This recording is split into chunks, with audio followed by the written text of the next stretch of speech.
अच्छा जी, move tool को तो हम लोगों ने देख लिया और हम लोगों ने ये भी जान लिया कि इसके गिज़्मो पर मौजूद एरोज़ और प्लेनर्स की मदद से हम लोग किस तरह से एक ऑब्जेक्ट को एक जगह से दूसरी जगह मूव कर सकते हैं।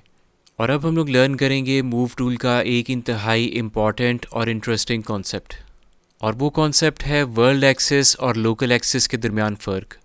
और जैसा कि आप देख सकते हैं कि इस वक्त हमारे सीन में 4 3D ऑब्जेक्ट्स पड़े हैं, जिनमें से पहला एक ये बहुत ही ज़बरदस्त सा, बहुत ही कंफर्टेबल सा सोफ़ा है। दूसरा एक बहुत ही क्यूट सा टॉय प्लेन है। तीसरी एक कार है। और चौथा एक टेबल फ़ैन है। ये दो ऑब्जेक्ट्स थोड़े से तिरछे एंगल्स पर पड़े हुए हैं और 3D वर्ल्ड के फ्रंट की तरफ फेस नहीं कर रहे।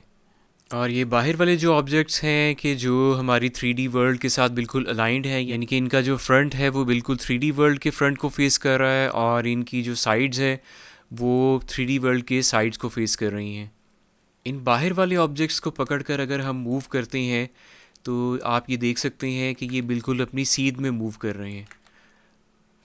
अलबत्ता अगर हम इन दरमियान वाले ऑब्जेक्ट्स को पकड़कर मूव करते हैं तो आप देख सकते हैं कि ये अपनी सीध में मूव नहीं कर रहे। ये कार एक तिरछे एंगल पर पड़ी है, लेकिन क्योंकि हमारे 3D गिज़्मो पर मौजूद इन तमाम एरोज़ की सिमतें हमारी 3D वर्ल्ड के साथ अलाइंड हैं, इस वजह से जब भी हम इन तीनों एरोज़ में से किसी को भी पकड़कर अपने ऑब्जेक्ट को मूव करते हैं तो हमारा ऑब्जेक्ट हमारे 3D वर्ल्ड की सीध में मूव करता है, ना कि अपनी ज़ाती सीध में। और अगर हम इस कार या इस टॉय प्लेन को अपनी ज़ाती सीध में मूव करवाना चाहते हैं तो इसके लिए हमें इसके गिज़्मो का लोकल एक्सिस बदलना पड़ेगा। इस वक्त हमारे 3D गिज़्मो की डायरेक्शन या सिम्त हमारी 3D वर्ल्ड की डायरेक्शन के साथ अलाइन हुई है, और अगर हम इसके एक्सिस को प्लेन के एक्सिस या उसकी सीध के साथ अलाइन कर दें तो हमारे लिए इस प्लेन को इसी की सीध में मूव करना मुमकिन होगा। और ऐसा करने के दो तरीके हैं। पहले तरीके में आप मूव टूल की शॉर्ट की यानी कि W दबाइए और इसे दबाकर होल्ड करके रखिए, और इसके साथ अपने माउस का लेफ़्ट बटन दबाइए और होल्ड करके रखिए।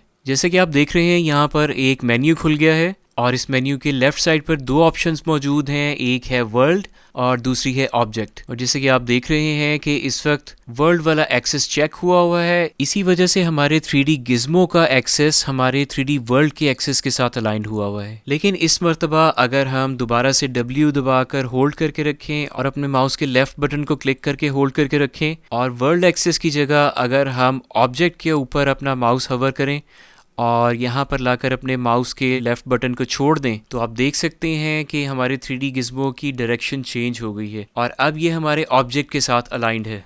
यानी कि अब हमारे लिए इस ऑब्जेक्ट को इसी की सीध में मूव करना मुमकिन है। इसी तरह अगर हम इस कार को सिलेक्ट करें तो अब हमारे लिए इस कार को इसके लोकल एक्सिस पर मूव करना मुमकिन है। अगर हम इन बाहर वाले ऑब्जेक्ट्स को थोड़ा सा टेढ़ा कर दें तो अब हमारे लिए इनको भी इनके लोकल एक्सिस पर मूव करवाना मुमकिन है, जबकि इससे पहले हमारे तमाम ऑब्जेक्ट्स के एक्सीज 3D वर्ल्ड के साथ अलाइंड थे, इसीलिए हम इनको सिर्फ 3D वर्ल्ड की सीध में मूव कर पा रहे थे। लेकिन जैसे ही हम अपने ऑब्जेक्ट्स को इनके लोकल एक्सेस पर लेके आते हैं तो हमारे लिए इनको इन्हीं की सीध में मूव करना मुमकिन हो जाता है।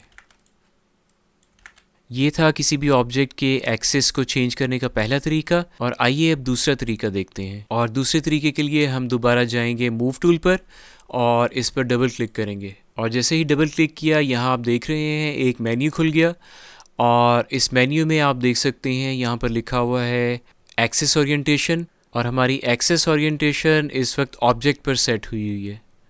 इसी वजह से हम किसी भी ऑब्जेक्ट को पकड़कर उसकी सीध में या उसके लोकल एक्सेस पर मूव करवा सकते हैं। इस मेन्यू में आप ये एक अपसाइड डाउन ट्रायंगल देख रहे हैं, ये बेसिकली एक ड्रॉप डाउन मेन्यू है, और यहाँ से अगर मैं वर्ल्ड की ऑप्शन सेलेक्ट कर लेता हूँ तो अगेन मेरे मूव टूल का एक्सेस 3D वर्ल्ड के साथ अलाइन हो जाएगा। और अगर मैं यहाँ से ऑब्जेक्ट की ऑप्शन चूज़ करता हूँ तो मेरे मूव टूल का एक्सेस ऑब्जेक्ट के साथ अलाइन हो जाएगा। तो जनाब ये था हमारा मूव टूल। उम्मीद है कि ये आपको अच्छी तरह से समझ आ गया होगा। अगर नहीं आया तो मैं आपको रिकमेंड करूँगा कि वीडियो को 1-2 मरतबा दोबारा देखिए और अगर आपके जहन में कोई क्वेश्चंस हैं तो आप कमेंट सेक्शन में सवाल कर सकते हैं। अगर आपने चैनल को सब्सक्राइब नहीं किया तो सब्सक्राइब कर लीजिए ताकि तमाम वीडियोस बराह रास्त आप तक पहुंच सकें। और इस वीडियो को उन तमाम लोगों तक पहुंचा दीजिए कि जिनके बारे में आपका ख्याल है कि ये उनके लिए मददगार साबित होगी। इस वीडियो में फ़िलहाल इतना ही। इंशाल्लाह मिलते हैं अगली वीडियो में।